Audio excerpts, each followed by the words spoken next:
Welcome, everyone. I've been looking forward to this for a long time. I'm here tonight with my good friend Brad Thor to talk about his new book, Black Ice. Brad, welcome. Hey, Fred, it's good to be with you. Thank you for hosting. I'm trying to watch how this, I don't know if we're going to get a split screen between you and me, how that works, if we're both on screen or it's just who's talking. This is kind of new for me to be doing this, but glad to be here. Well, that exceeds my subject matter expertise, Brad. So I, I, I will say this. I know we've got a lot of folks that are watching this tonight, and questions and answers will be covered at the end of our chat. So please put your questions in the Q&A box that you'll have on your screen. So, and I promise you that we'll get to all those questions and answers. Brad, tell me about Black Ice. Well, the idea behind Black Ice, well, I should back up. I call what I do faction, where you don't know where the facts end and the fiction begins. And Black Ice is about America's top spy. It's about mid-July, about this time in Norway. And he's had a great summer. He's dating this beautiful Norwegian intelligence officer, and he's had an absolute blast, but he is out of sick days, out of vacation days, and the office is calling. And they've basically told him, you get home by Monday or we want your resignation. And Harvath loves what he does. It's a true calling for him. So he's made peace with the fact he's got to go back to the States. And he's going to make the most of the last few days he has with his girlfriend in Norway. In leaving his favorite cafe, he spots a ghost, someone from his past, a person he killed years ago, halfway around the world. And that's where the chase kicks off for Black Ice. Brad, Scott Harvath now, I've read him for 20 thrillers, I believe it is. He's a very complex character. Is he based on someone you know, or is he based on you? So, all right. So I'll do the second part first. Harvath is, Fred, my alter ego, much the way I'm sure Bond was for Ian Fleming and Jack Ryan was for Tom Clancy. You know, I joke that Harvath gets to do all the things my wife won't let me do. And if I say that within earshot of my wife, she reminds me that she let me go to Afghanistan. So there's a lot that I've been able to do. Harvath really is kind of an amalgamation of lots of different folks who I know in the intelligence and military community. In fact, Harvath takes his last name from a friend at the Department of Justice who processes FISA warrants. Oh, wow. JAG in the Army. So that's where I got the name, is from a friend at DOJ. So Harvath to me is really, if you think about what he does in the novels, we have a little shorthand here at my office and we refer to him as the ultimate Boy Scout, which is just shorthand, but it does touch on something interesting about Harvath, which is the whole idea behind what he does is that if the bad guys aren't going to obey the Geneva and Hague Conventions, if they're not going to abide by a rule book, then we're going to field a couple of guys who aren't going to obey any rule book. But if you're going to throw somebody out there and you're going to trust them and say, listen, we're going to kind of look the other way while you do your stuff, you want somebody with a good moral compass, who's not a sadist, who's not just going to break the rules because it's fun and they get a jolt out of it, but people who break the rules only because it's necessary for the successful outcome of the mission, which for Harvath always is protecting American lives. Well, and the tradecraft that you depict in your books, Brad, is just phenomenal. Help me understand how much research goes into one of your thrillers. That's a great question. Each book is different. So what ends up happening is, writing a series character, writing in this genre over 2 decades, you develop a base of knowledge, right? So there's certain things that in your career as an intelligence officer, you learned that they're teaching the new people who are up and coming, right? So they've got people who've been in the field that are coming back and teaching. So there's a lot of stuff. There's technology changes, but some of the basics don't change. And that's what's really useful to me, is that once you learn some of this stuff, it's still being employed today. So there's a base of knowledge a well of knowledge I can keep coming back to. But the real benefit for me is knowing people like you and other folks from the intel community, the special operations community, the diplomatic corps, where I can say, gosh, I want to get this right. I'm a perfectionist, son of a United States Marine. I want everything to be accurate. So I want to get it right. So, I may have a question about DSS. You'd be the first person that I send a text to or ring up and say, hey, Fred, I got a question. I remember, I'm a detail guy, and I remember your book Ghost is one of my favorite nonfiction books about that world. I'm a big fan. I mean, I bought multiple copies to give away to people. And there is a detail in that book that you mentioned. And this is why I would always come to somebody like you to get color details for a part of the world that I haven't been exposed to, part of that intelligence world. You talked about the disinfectant that they use in diplomatic facilities, if I remember correctly, around the world. And it's almost like it all comes from the same contractor. So you could walk into these different US installations and they all smelled the same. So I remembered that from your book. I remembered the barber coats. Look for the barber coats because there were all these people. So I had a couple of my spooks in my books wearing barber coats. I did that because of you. And then, of course, I'm a big fan of the Gurkha brand because of you. And I love that you carried that briefcase over the years. I've got the same briefcase now. So for me, details are important. And what I love is that I'll hear from people in the intel community, the military, law enforcement, the diplomatic arena, who say, you know what, you got those details right. So it's a lot of the work for each book, getting those things right. But it makes it easier for me when I've got people like you that I can pick up the phone and call and say, hey, Fred, how does this work? And you're like, all right, I got 5 minutes. Let me explain it to you. Well, Brad, you're very kind to mention my books, and I thank you for those very nice comments. And I think that's one thing for all of our viewers that may not know you as well as I do.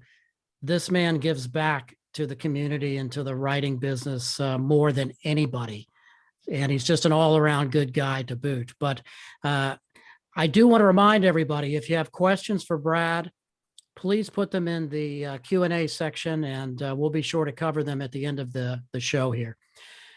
And on that point about research, Brad, you depict a team environment better than anybody. I mean, I don't care if you're in a follow car or in a police car, or you've been in the special operations community, or you worked a protective detail, you're setting in a fusion center somewhere. I mean, how do you do that? So probably the best investment in my career that I've ever made are steak dinners and pitchers of beer, Fred. I like taking people out to dinner. And what I like even more is taking a bunch of coworkers out to dinner. So whether it's SEAL team guys or bureau people or agency people, whatever it may be, and pay for the beers and everything, and then sit back and watch the interactions. And it's pretty amusing. They tend to be highly intelligent, very well read, very serious self-starters. There's not a lot of lazy people you find in those communities, and they tend to have a really good sense of humor. I get the feeling that if you don't have a good sense of humor, A, you're not going to have a lot of friends, and B, you might not last that long.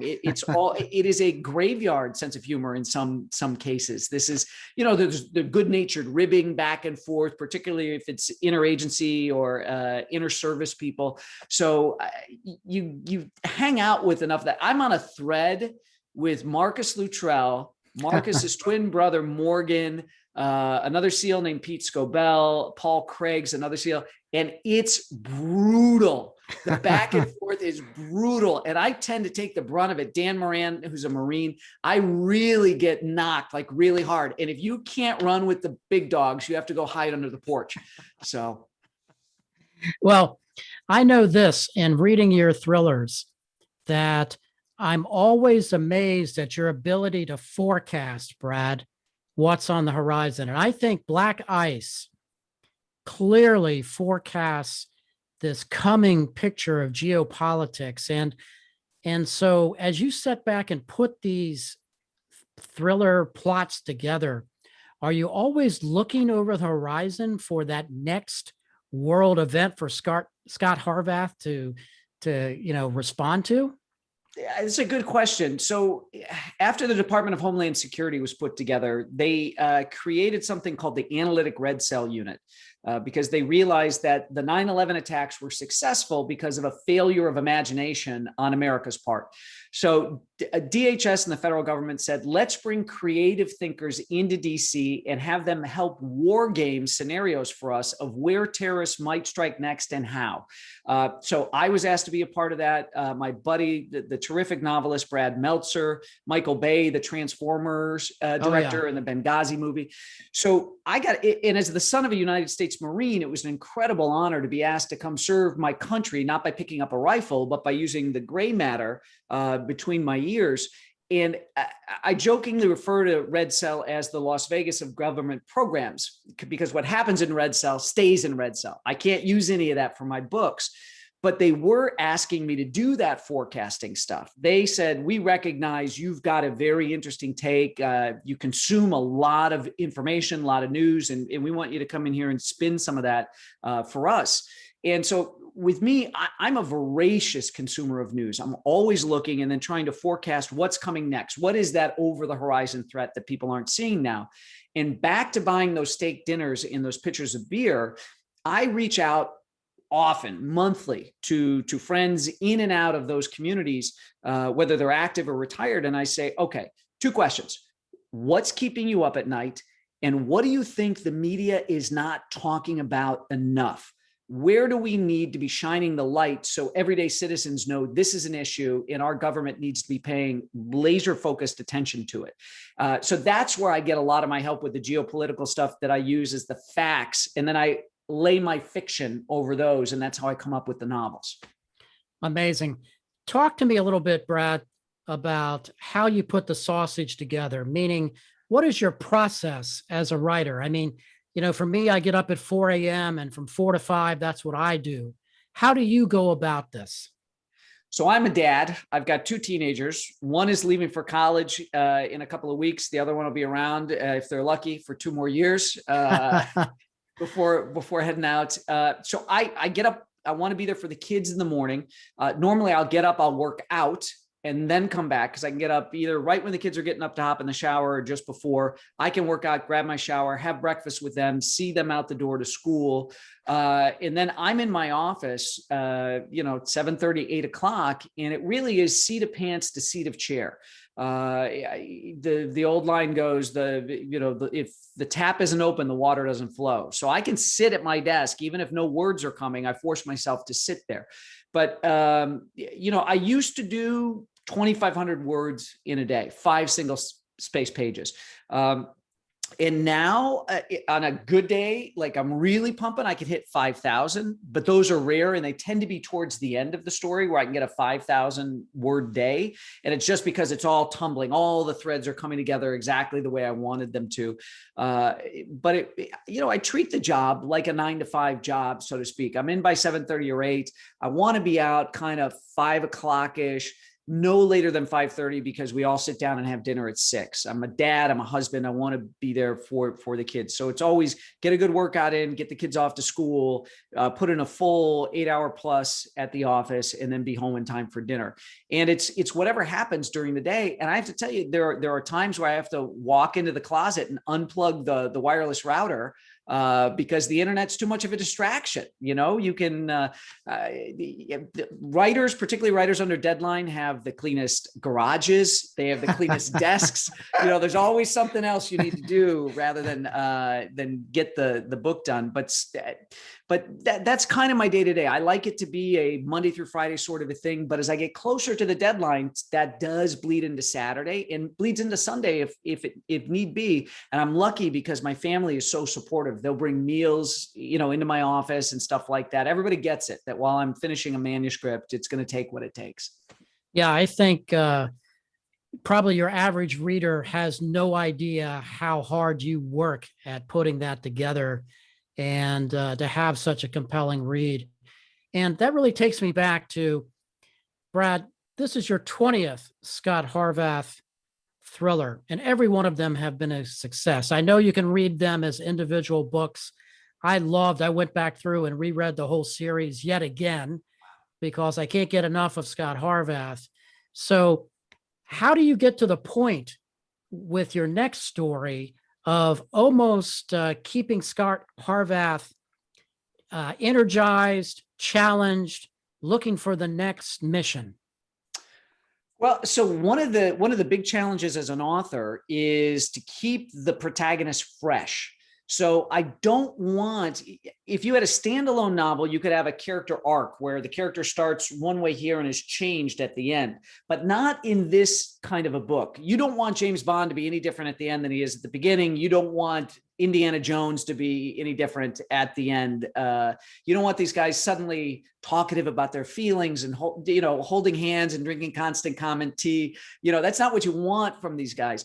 But with a recurring character, what I want to do for the fans and for the readers, and I always tell people, the readers are my employers. They're the ones I ultimately work for. When they leave 5 stars, that's my annual performance review. So I want to keep short, cinematic, crisp chapters, keep the books moving, keep them exciting.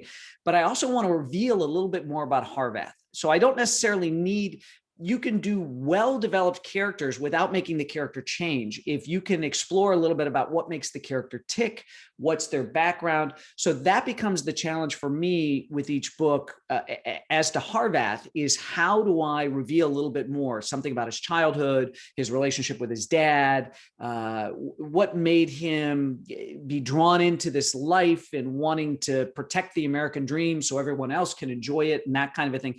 And also, what does it mean to be a guy who's, which he's wrestling with now, who thinks he's the only one that can go do these things? It's not necessarily true, but he won't back up. He won't take his foot off the accelerator. It's wearing on his body a little bit. So he's working with a big rehab place down in Florida. He's got a set of docs that have come up with these injectables and these cocktails and stuff because there's no banned substances for a guy like Harvath. This is not the NFL or, Major League Baseball or the Olympics.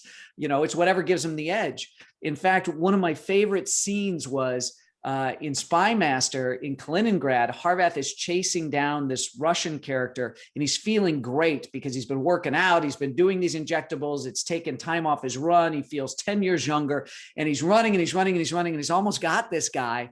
And one of his teammates, one of the youngest people on the team, Sloan Ashby, whips by in the vehicle, honks the horn like beep, beep, waves at him, goes up and then just whacks the car into the perp and knocks the guy down. He breaks his jaw. And it was just kind of this funny moment where Harvath thought he was going to lay hands on the guy. And it was just somebody younger, more aggressive, just decided, I'm going to get him with the car. And I thought that's a perfect example of what Harvath's dealing with. The younger people coming up, he's still trying to stay in the game and keep his edge. And I think it makes him very relatable. I actually think Harvath, the older and more experienced he's gotten, I actually think he's a better developed character. Fascinating. Now, go back 20 books, Brad. Let me take you back in time. Did you ever think you would be here 20 books later with Black Ice and Scott Harvath? It's funny because I've had a couple of friends ask me that, and to have made a career 2 decades with Scott Harvath. It was always, I'm like a bricklayer. It's just one brick at a time. I never pick my head up to kind of look at my own personal horizon. I'm looking for attack scenarios and things like that, over the horizon threats. But my own career, it's just, it's like that old Dunkin' Donuts commercial where the guy gets up in the morning and he's like, time to make the donuts. That's the joke in my house, time to make the donuts. And I go to the office. No, it has been an incredible blessing. And that's why I'm so grateful for the readers, because I've been able to make, I always butcher this, but my vocation really is my vacation. I mean, I love what I do. I love what I do.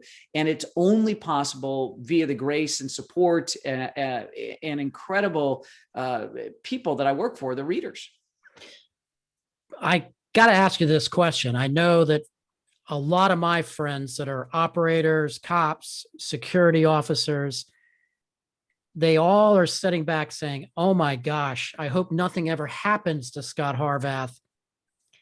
Do you envision a day that Harvath disappears or rides off into the sunset? I mean, I can't see a retired Scott Harvath, but maybe I can. Help me understand the future a little bit. So my publisher just took out an insurance policy on Scott Harvath. They offered me a 4-book contract, which I just signed. Awesome.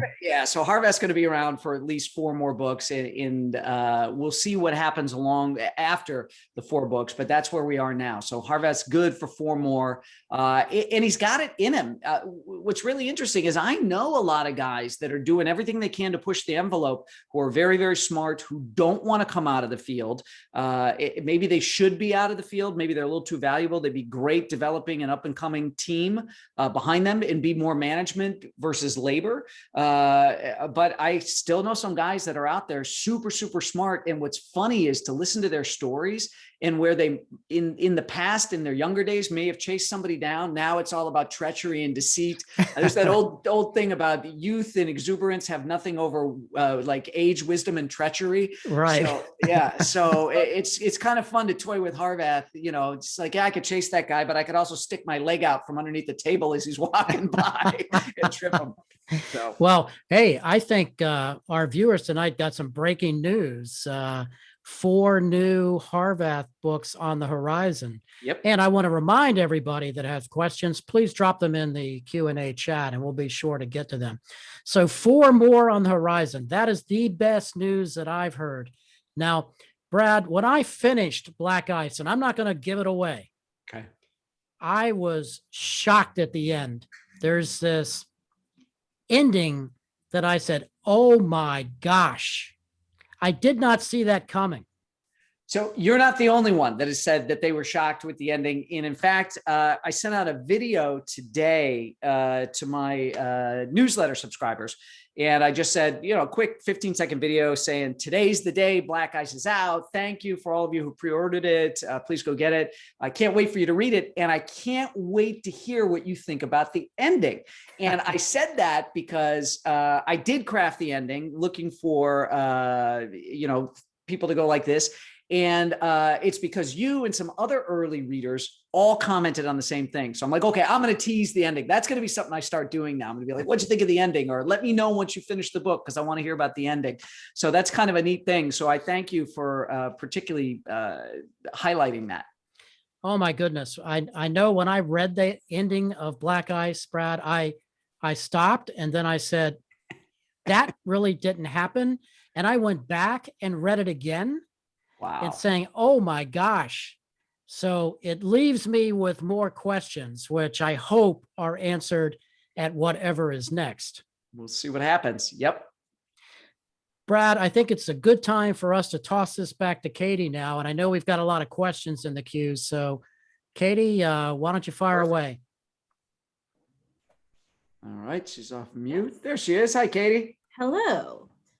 So we have a question from Tom, who is asking if you ever had intelligence members review your books to avoid revealing or predicting too much to the general public. So Tom, that's a great question. So because I've never had a security clearance, I don't have to officially submit the books for review, but I do have my key group of people I refer to as my sharpshooters. And I turn the book over to them, the manuscript, before it goes off to the publisher, because I want them to check it to make sure it's driven predominantly by my perfectionism. I want to make sure I didn't make any mistakes in the books, whether it in the manuscript, whether it be tactics, gear, any of that kind of stuff. But they also, in the past, have come back to me and said, you know what? How'd you figure this out? And I'd be like, oh, this person told me. And then they'd say, well, that person shouldn't have told you that. Or wait, Brad, we told you point A, we told you point C. Now B's got to come out of the book. I'm like, well, I made up B. Am I right? I must be right. I must have figured it out. They will never say, yeah, you figured it out. All they'll say is B's got to come out. And when I was working on, I think it was Full Black, I had one of my sources asked me to rework a certain thing like 12 or 14 times. I kept sending back revisions saying, is it okay now? Is it okay now? Is it okay now? And they finally said, yes, now it's okay. I said, all right, so I'm not revealing a big secret. And they said, no, all I know is that you've reworked it to the point where it's not going to trace back to me, meaning the source. And I thought that was kind of funny. So anyway, it does happen. All right. We have a question from Judy, who has asked if you are afraid the bad guys could get ideas from your books. So, Judy, that's a great question. It's interesting. Yes, I am concerned about the bad guys potentially getting ideas from the books, but I want to tell you something, a really neat story.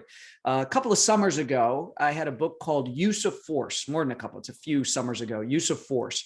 And I had Harvath at this big, huge festival in the Black Rock Desert in Nevada called Burning Man. And when all of the participants are at Burning Man, the area that they're in is more densely packed than the city of London. And I had this whole terrorist scenario playing out there. Well, it's very interesting because shortly after the book was published, the Washington Post had an article that the book triggered a massive security review in the federal government of the Burning Man Festival.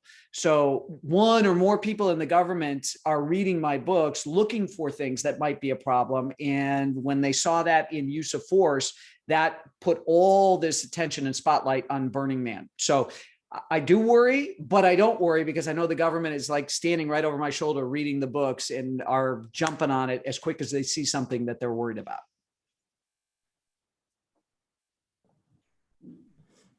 All right. So we also have a question from Jim, who has asked if there will be a time when Scott Harvath becomes CEO of the Carlton Group. So that's a great question. Will Scott ever become CEO of the Carlton Group? That was always Reed Carlton, the namesake. That was always Reed's hope. That's why he had groomed Harvath, was to eventually be his successor. And I don't want to give any spoilers if you're not caught up to this point, but it was interesting, kind of the chain of succession there and who's basically in charge now or who stepped away. Harvath was asked to do it. He said no. It fell to someone else who then said, yeah, I'll do it, but I don't want to do it. And now there's somebody from Harvath's past who's in there. And if you've read Near Dark, you're caught up. And by the way, for those of you watching tonight who haven't read any Brad Thor books before, I always tell people that my books are like the James Bond movies, where you don't have to have ever seen a James Bond movie to go to the movie theater and see the most recent one. You're not missing anything. You can jump right in at Black Ice and you'll be fine. Great.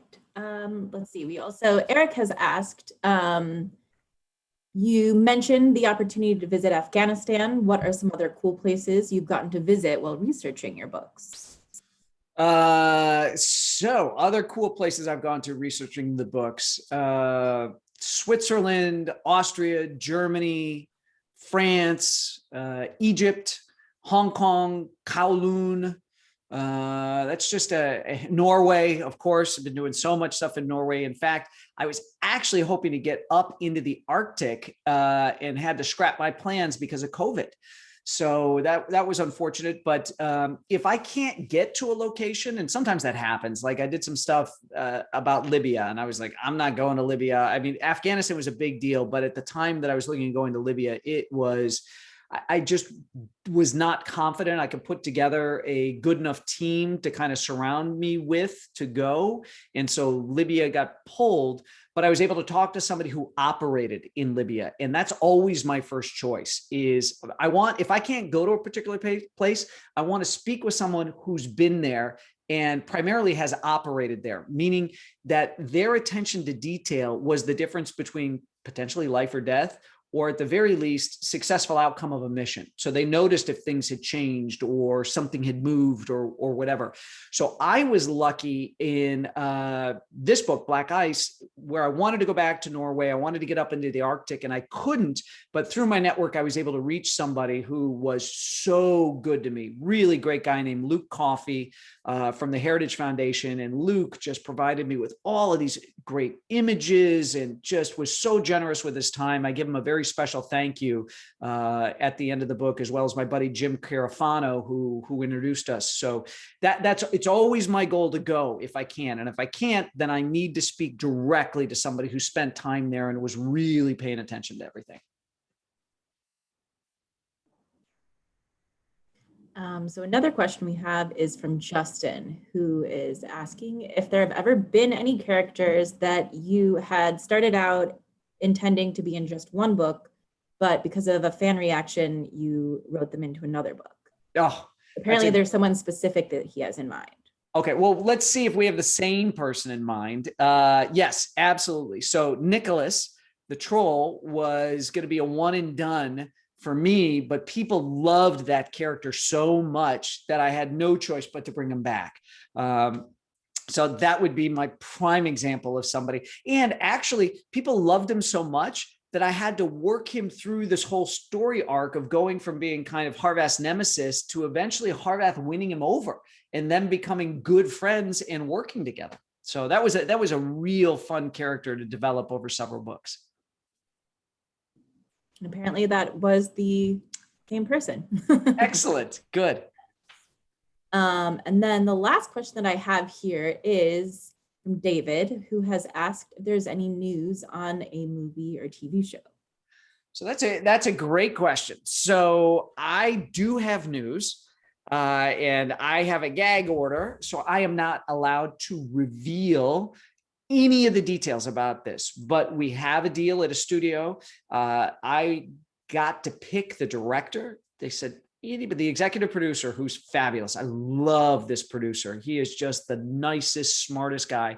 Said, who do you want to direct? And I'm like, anybody? He said, anybody. And I said, okay, I want this person. And he said, I'm gonna make it happen. He made it happen. The other players on the team, he's like, who do you want? I'm like, I want this guy, this guy, this guy. He made all of it happen. A+ team. We have the most unbelievable, it is like a SEAL team of amazing talent from Hollywood. I mean, if I told you right now, you'd be like, yep, I know him, I know him, I know him, I know him. I've seen all the movies, blah, blah, blah, blah, blah. You'd be like foaming at the mouth the way I was when all of this started coming together. So we're all finishing up signing our contracts now. And then the studio will do a press release. And that's when I'll be able to share it with you. So, but we're this close to being able to reveal all of it to you. Hey, Brad, Yeah. I have a final question for you. Sure. You wrote a great short story. Yes. Why don't you tell our audience about it?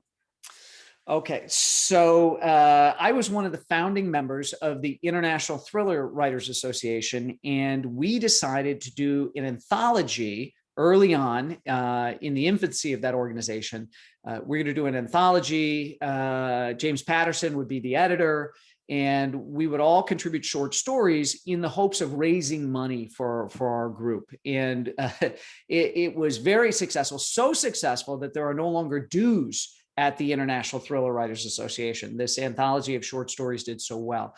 So I lived in Greece on 2 separate occasions. I love Greece. I'm a big Phil Helene. I think it's just an amazing country. And I always wanted to set some sort of a story there. So when I got asked to write a short story, I did one called The Athens Solution.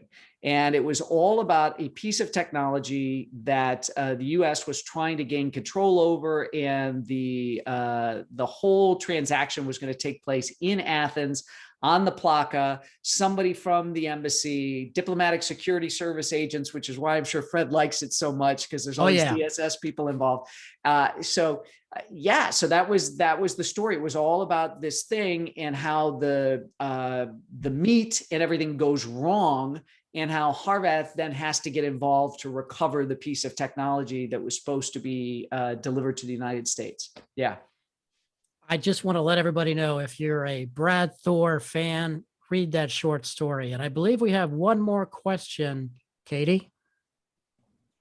Yes, we have one more question from Doug, who asked, when you travel for research, do you tell strangers that you're an author doing research, or do you play it cool with the locals? I tend to play it cool with the locals because I find you can get a lot more information if you're just kind of the dumb tourist and stuff. So I like to ask, and if I'm talking with locals, I want to get things local color, right? So I want to know this, I want to know that. I don't want them to try to impress me and kind of put too much of a shine on it. I really want to know the good, the bad, and the ugly, because I think that makes things accurate. I'll give you a little example of the kind of detail that I look for. And I'm going to go back to what I said before about if I can't go somewhere, I want somebody who's operated there. So for those of you who've read Code of Conduct, my book about a global pandemic from several years ago, people are like reading it now going, how did you know COVID was coming? I didn't know COVID was coming. I just know how we would react to a pandemic. So Code of Conduct takes place in part in the Democratic Republic of Congo. And that was kind of on the no-go list as far as my wife, the physician, was concerned. And I agreed with her. I was like, I don't think so. So I needed to find somebody who had operated there. And I did. Really cool guy, done a ton of stuff, just brilliant operator. And I said, all right, I need some color details for this place. And he said, well, like what? And I said, I don't know. And he goes, okay, well, this call's over. I'm like, what do you mean the call's over? He's like, if you can't tell me what you're looking for, I can't help you. And you're wasting my time. I'm wasting yours. And I was very direct, super smart guy, really nice, but direct. He was a no BS guy. And I said, I grabbed out of the air. I said, okay, I don't know. Do they all have the same bicycle over there? And he went, oh my God. Yeah, they all ride the same bicycle. It's called a Black Mamba. It's this black bike, and the tires leave trails in the dusty streets that look like a Black Mamba snake had gone through. And I was like, that's great. And so that kicked off a whole bunch of great details from him and everything. But I put that particular detail in Code of Conduct. And I heard from so many people that had gone over to do church missions in that part of Africa or medical trips and all this sort of stuff. And they all said to me, they're like, you must have gone there, because only if you'd been there would you know about the Black Mamba bicycle. So yeah, I do my homework. That was my answer. I do my homework. So kind of fun. And nobody does it better. Oh, I would like to thank everybody for joining us tonight, and please go out and pick up a copy of Black Ice. Nobody writes a better thriller than Brad Thor. And as I've said before, if you read one, you're going to be a Brad Thor, Scott Harvath fan for life. So thank everybody for joining us tonight. And thank you, Brad. Thank you, Fred, for being my host. I appreciate it. My pleasure.